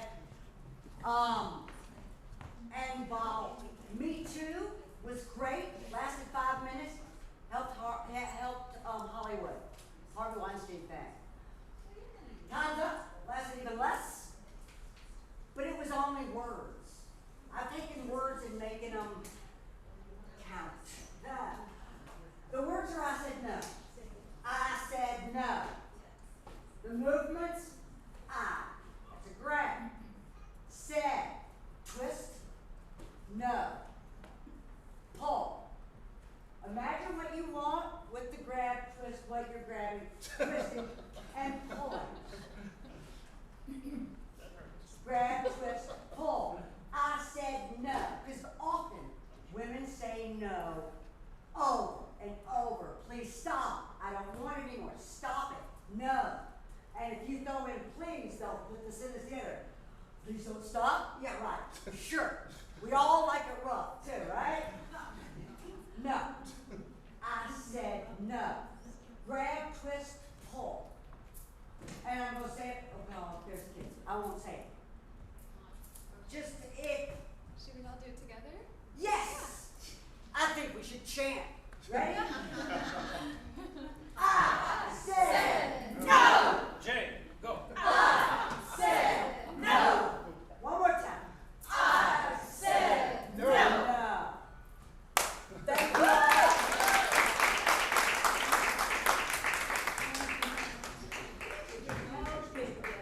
Super energy. Thank you so much, Debbie. Thank you. Incredibly useful being a woman of my size, for sure. And I wanted to take a quick moment to thank all the volunteers today. David, as a technologist expert, we're actually live streaming right now, so thank you. And look, there's a lot of people who cancel last minute, so we can share the video now. Lisa, as production supervisor. Thank you so much, Marilena. And Pauline. Thank you, everyone.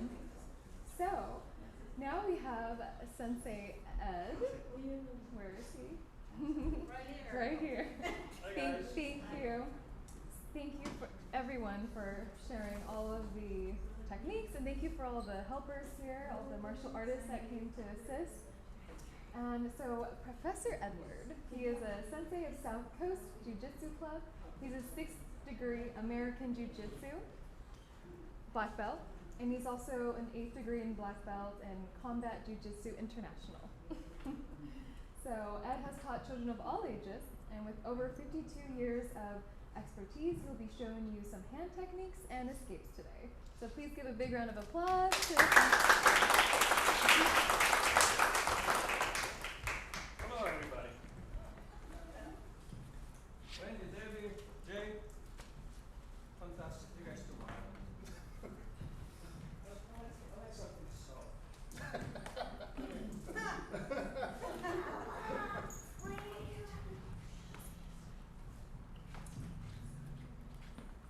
We specialize in facial and techniques.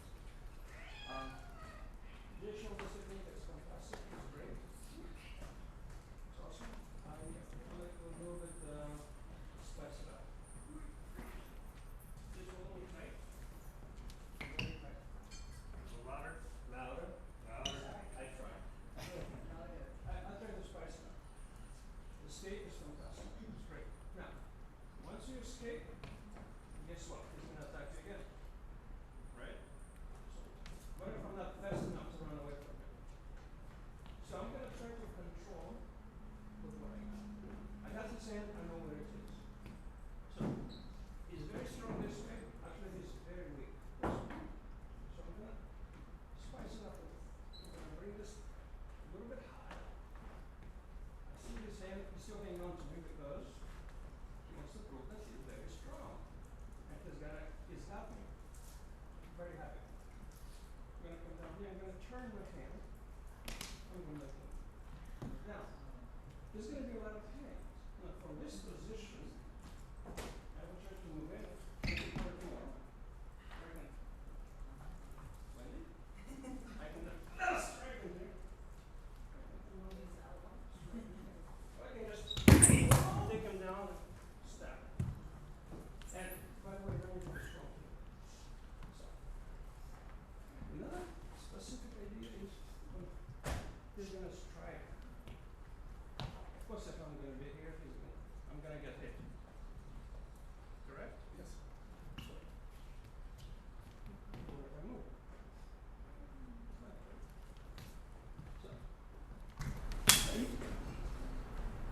his elbow and I'm going to break his face.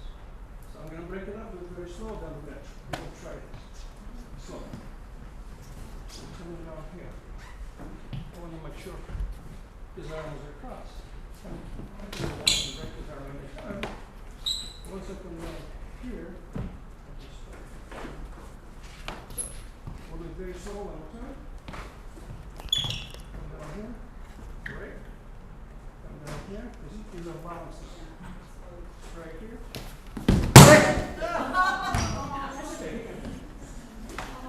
By the way, if you drop somebody on the ground, that will be the end of that. We need to mic you up because we can't hear anything. Yeah. So you could, Can you hear me? you could click that too. They'll hear you. And then this thing goes in your face. Okay. And then that one, like, perfect. Okay. Can you hear me?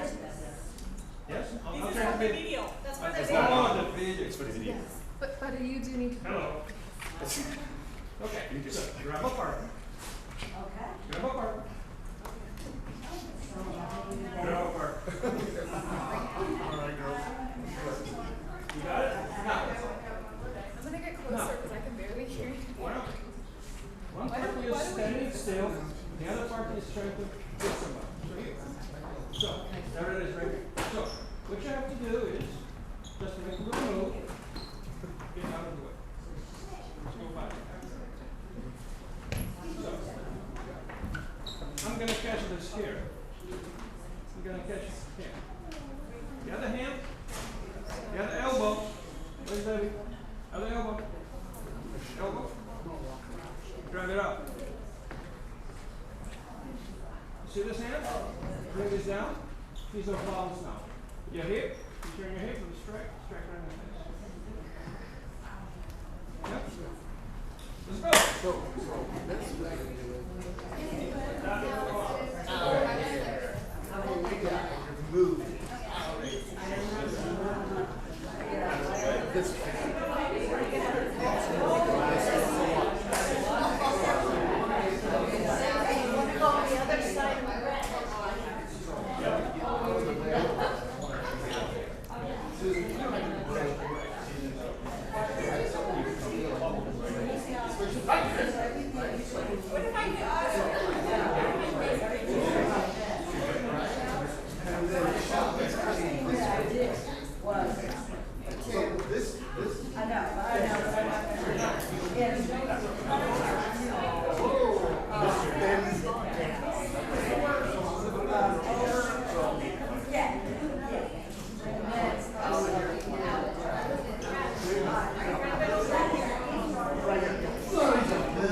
If a man gonna try to attack you, they're not gonna strike you, slap you. They're gonna probably grab you, right? So how do they usually grab you? Gently. Okay. Let's, for example, somebody grab my. What do you do after this?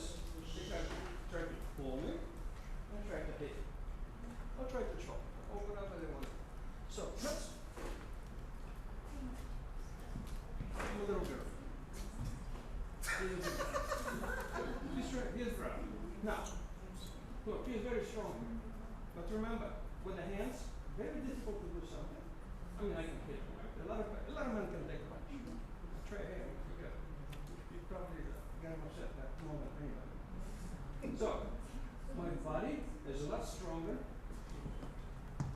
stronger than my hands. So I'm going to put my hands here. I'm going to use my body. I'm going to be down on the ground. Now, from this point, I think it's stronger hand. Oh, wait to Arm take right this. here. It's a good stretch. Yes, it is. Now, at this point, I'm just going to have to go forward. And Oh, yeah. It's getting looser. It's getting looser. It's about to. I'm going to dislocate the shoulder. I'm going to break the shoulder. I'm going to do that. Now, I don't have to put my pieces. I'm going to. It's very painful. Yes. I'm going to control it. I'm going to clean it. And press it. I'm using it. Just one thing. I'm not using too much pressure at all. So we're going to do this, right? I'm going to put my hands here. I'm going to turn. I'm going to, see this hand? I'm going to grab this little nerve in this. I'm going to turn. I'm going to do everything. That's it. Oh, be It's very best gentle control when you do technique. that to somebody else. Take. Here's a big guy. He's bigger than so, look, he's strong. I can do it with my hands. I'm gonna do it with my body. Use my body. I'm gonna lean. Does that feel okay? Does it hurt? Yes. I'm not using too much power. I'm using my strength. It's all my body, just a movement. Let's try it. Let's try this.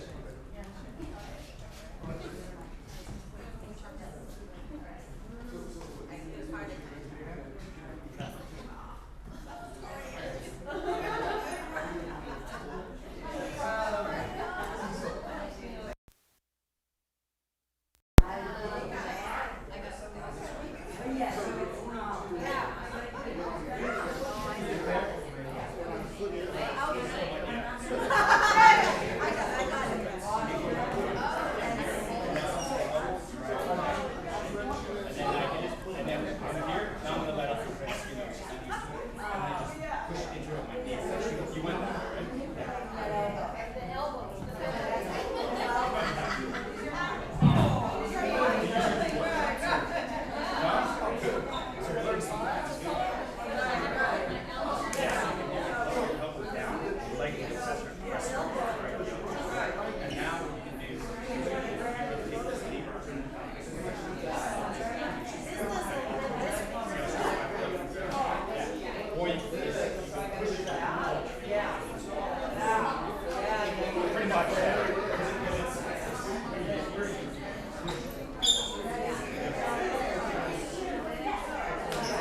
Now, we have a bunch of hand techniques, which are very controlling techniques.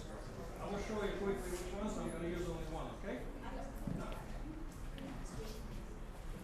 one hand technique is this. The other hand technique is opposite. Third technique is we've done quite a bit of that. And the fourth technique is we've done that too. Now, how are we going to use it? We're going to use only one technique, number one. He's going to grab me right across. When they usually do, they pull you. You can strike. I'm going to go along with it. He's going to pull me. I'm going to go along with it. Now look. I'm going to place my hand here. I'm going to escape. But I'm not going to lose this hand. I'm going to escape. I'm going to come down here. Take him straight down. Okay? I'm going to go extremely slow. Grab, pull, I come along, I escape. See this? Control, go straight down. This one, take him away. Kick him in the ribs. I'm going to use on this.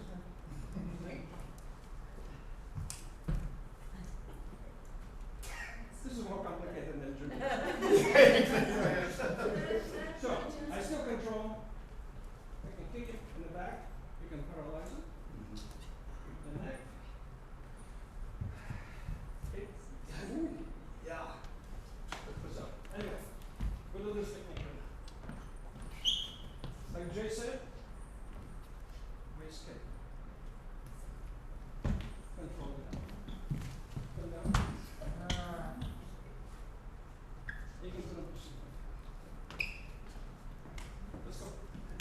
Grab a partner. There's a lot of things you can do that.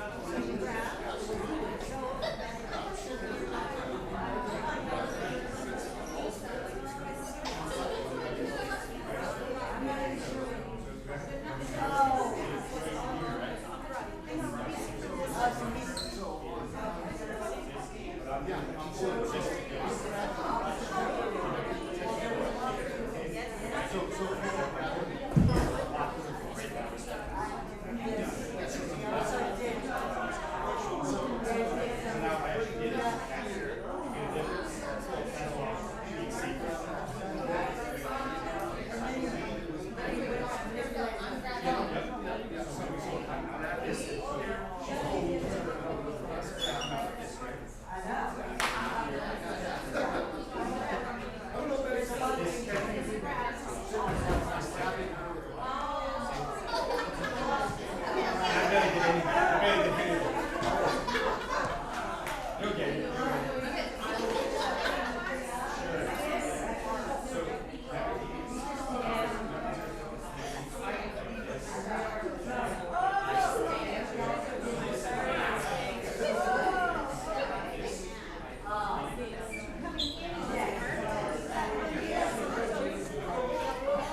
2 minutes to answer any question. I know this is a very complicated art, but it's smooth, it's gentle. I try not to hit people. So, any questions? This is your time to ask. It's time to ask. Anything? What if? My school is in Laguna Hills every Tuesday and Thursday night. My card's on the table if you guys are interested. Let me know. It's perfect for the women's self-defense. I'm doing it since I'm 14, 66 years. And Ed's a real deal. Ed's a real deal. This guy's a combative. He's a real guy. Yes. So he's a lot of And everything that he does hurts. Are there different levels? Your classes or? yes, classes. It's 2-hour classes. And different skill levels, I guess. Everybody learn a drill. Your last name? Can hear us. Pick up. last name. What? Netherall. Huh? Last name. Netherall. Much better off. I have to be better off. I am better off. So we include kicks and strikes, takedowns, grappling, and not too much grappling. A lot of hand techniques, controlling techniques, chokes, your point strikes. Actually, that's what we do. A choke. No, guys, this is very creative. Sometimes they don't let you do this very strong. One thing, strong. We do that in nerve points. A lot of nerve point strikes. I don't want to feel it. Very, very painful. Yeah, I don't want to feel it. Very painful. Chokes, yes. Guys, somebody attack. Grab. So you have to do it. This is that arms up. Just grab it. From both sides. Stick the things behind your legs over the post. You grabbed the wrong one. That's what I said. You'll do the same. Yeah. Anyway, thank you very much.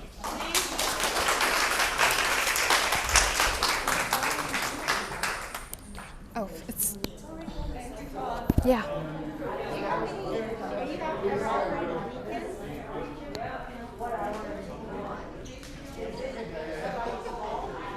Thank you so much.